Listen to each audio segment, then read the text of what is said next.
Isang batang isinilang sa mahirap na pamilya sa lugar ng mga pobre dito sa Metro Manila. Mga magulang ko walang maayos na trabaho, sa kaiksan tuka pero hindi nagpapatalo sa hamon ng buhay at iba't ibang pagsubok. At pag walang makain, uupo na lang sa sulok. Walang mag-aral, laruang pwedeng gawing libangan, kaya nagsilbing palaruang ko ay ang lansangan. Dahil sa hirap ng buhay natutong magtiis, di ako nagre-reklamo kahit ulam may patis. Kahit na ganun mga magulang ko hindi nagkulang, diskarte lang para meron kaming pambiling ulam. Pilit na muhay kahit na sa pera ay salat, at kumayod ayos lang kahit masunog ang balat. Dapat magpakatatag, yun ang sabi ni Itay, balang araw ay makakamit ko rin ng tagumpay.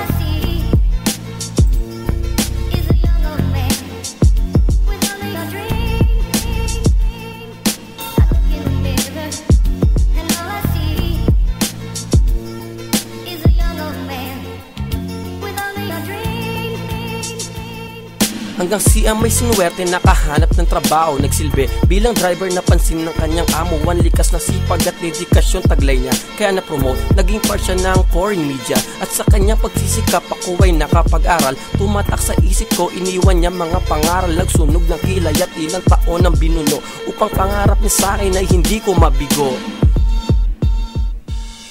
Pilit nagpakatino kahit dami bumubuyo, sa tamang landas pilit nila akong nilalayo, at kumapit ng matibay hanggang sa kolehiyo. Daming pagsubok dumaan, buhay sadyang mapagbiro, pero hindi nagpatalo hanggang ako'y makatapos. Kahit ang aking katawan punong-puno ng galos, nagkaroon ng pag-asa, diploma aking sandata.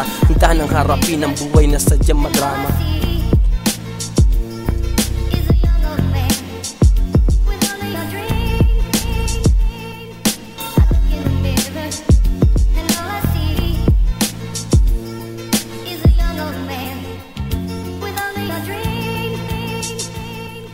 Ito na ko ngayon, pinagtibay ng panahon, natupad mga pangarap at ngayon lumilingon. Sa aking pinanggalingan buhay magmula noon, lahat ng aking paghihirap ay nagkaroon ng tugon. May maayos na trabaho, sa pera di nasalat, kapag may gustong bilhin aking nabibili agad. Nagkaroon ng mga bagay na wala ako noon, merong pera sa bangko at ako'y nakapag-ipon.